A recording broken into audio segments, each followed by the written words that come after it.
tea pärast, mida teha. Palun, kui sa võtad pintsellidega, ärge võtke kõrvedega. Siis veelpalli, siia on pandud ära nummerdada. Ma näitan natukene, kui vaja pärast võtavad. Niimoodi koptikud, kui te tõstate, need toimuvad, siis on nummerdada. Ja lustikad on muidu ka numbrid peal. Seega, selle numbri lustikaga tõstab seda toimuvat. Sinna kokku kõige number. Siis sa ei aja ja seda niisugune müstik nagu ka segamist sibulast, sibulast minu asjad, mida kõik tassid, mida sa vaatad. Palun, jälgige seda. Numbreid. Ma lihtsalt võitsin eelmine tund.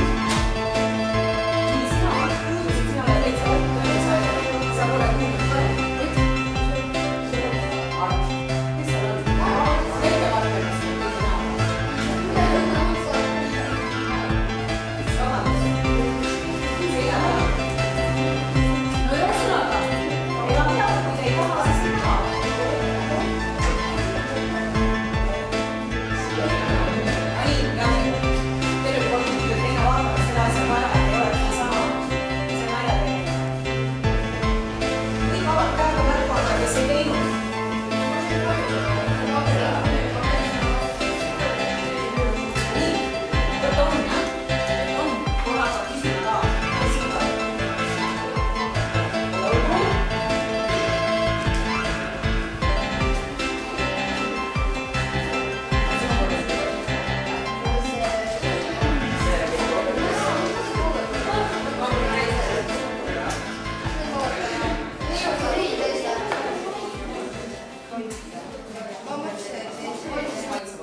Ärge sööge.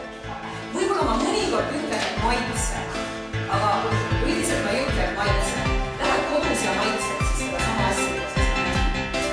Ärge maitse. No muidugi, et ma ei saa teie suusi kinni kleepida nendele. Seda ma ei saa teha. Ja kui sa seda salaja teed, siis ise vastutad, kas sured ära või ei sure. Edasi, veel. Kuidas veel peab käituma? Pakkuge. Nii ettevaatlikult oli. Kuidas? Ei tohi lõhkuda veel. Säästlikult, see oli hea mõte, säästlikult. Et ma ei võta seda toiduainet nii palju ja